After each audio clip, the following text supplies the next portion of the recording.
Today we're going to learn about major and minor pentascales and what makes a major or a minor pentascale. A major pentascale is also sometimes called a major five-finger pattern. So in this presentation, I will refer to them as either pentascales or five-finger patterns, but just know they are the same thing. So a major five-finger pattern or a major pentascale is a scale or a pattern made up of 5 notes. It is called a pattern because it's made up of a particular set of whole steps and half steps. And the pattern that we use for a major pentascale is the pattern whole step, half step, whole step. So let's look at that on the piano keyboard. If I start on the note C, and then I take a whole step. Remember, a whole step means that I'm going to skip over the very next key and go to the next one. That's a whole step. I'm going to take another whole step, skip over this one, go to here. Then I have a half step. Now E to F is already a half step since there is no black key in between. And then I take one more whole step, skipping over this key and going to here. There is a five-finger pentascale or a major pentascale with my whole, half, whole pattern. Now, it's not always going to start on C. It won't always be quite that simple. So let's say that we start on the note D. If I take a whole step here, I'm going to go up to E. Another whole step is going to land me on this black key right here, F sharp. Then I've got my half step from F sharp to G, and then another whole step from G to A.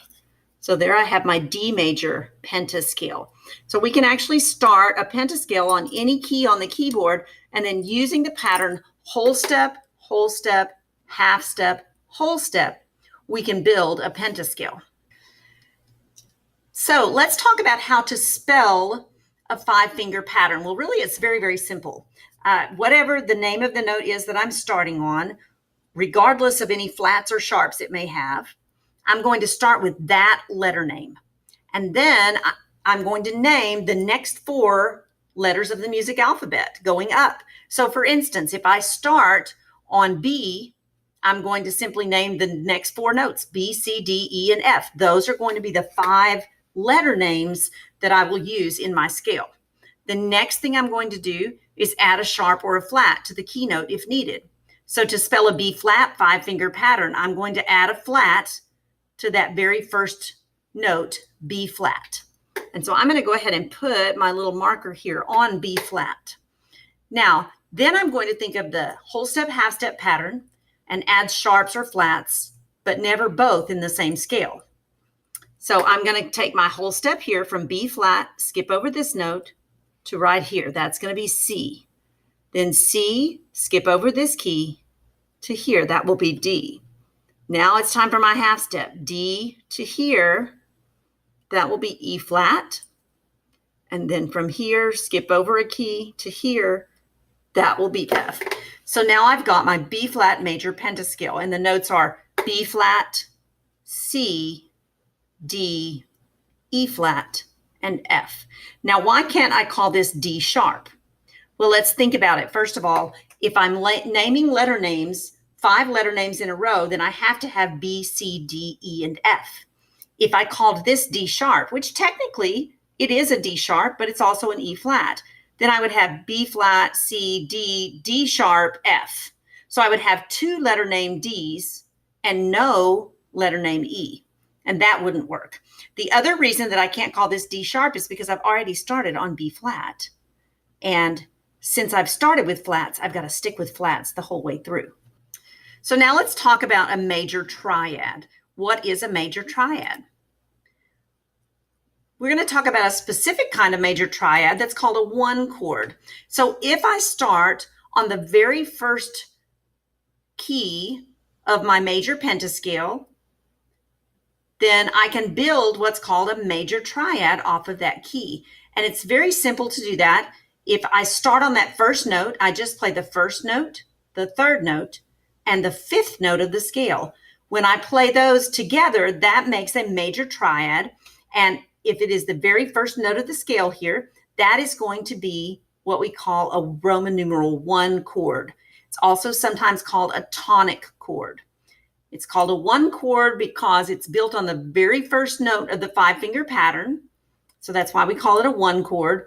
Also, the first note of the scale is often called the tonic, and so we can call it the tonic chord as well. And when we build a triad, then we turn around and we call that very first note the root. The third note is called the third. The fifth note is called the fifth. So that gives you a lot of different names for this key right here. It can be the scale degree 1. It can be the tonic. But then when we build a chord out of it, it's called the root. Now, let's look at that five-finger pattern on the keyboard. Here you can see very clearly those whole steps and half steps. And then you can see what it looks like here on the staff. So that's what we'll talk about next, is how to write a five-finger pentascale or a five-finger pattern on the staff. So the first thing we're going to do is figure out which note we're starting on. That's the note that we've got to find on the staff. So in this case, we're going to start on the note E, and we're going to write our scale beginning on the note E. So let's think about how the major five-finger pattern looks on the keyboard, and then we're going to add sharps or flats as needed. So what I'm going to do here, I start with E, then I'm just going to go up by steps. 1, 2, 3, 4, 5. Remember to draw notes moving by steps. I'm going to go from line to space, to line, to space, to line. And so if this were to start on a space here, for instance, if we were starting on F, we would go space, line, and then up to the next space. So 5 notes in a row going up the staff. Now we've got to go in and add our sharps or flats. So we're starting on the note E, which means our 5 letters are going to be E, F, G, A, B. So if I find E right here, I'm going to take that first whole step. Since my letter name has to be F, it's going to be F sharp. Then I'm going to take another whole step, G sharp. Now my half step, A, and then another whole step, B. And that's what my E major five-finger pattern looks like. So I know exactly, for these notes right here, I know exactly where to put my sharps. I'm going to put them in front of the note F and in front of the note G. And remember, we always draw our accidentals, flats and sharps, in front of the note. Not after, but before the note on the staff. Now let's talk about minor pentascales. What is the difference between a major and a minor pentascale? Well, the whole half-step pattern of a major five-finger scale is whole, whole, half, whole. With a minor five-finger pattern, we're going to change that ever so slightly. We're going to make it whole, half, whole, whole. So for instance, if I were to start on C, I would build my scale C, whole step to D, half step, E flat, whole step, F, whole step, G. And that would be my minor pentascale.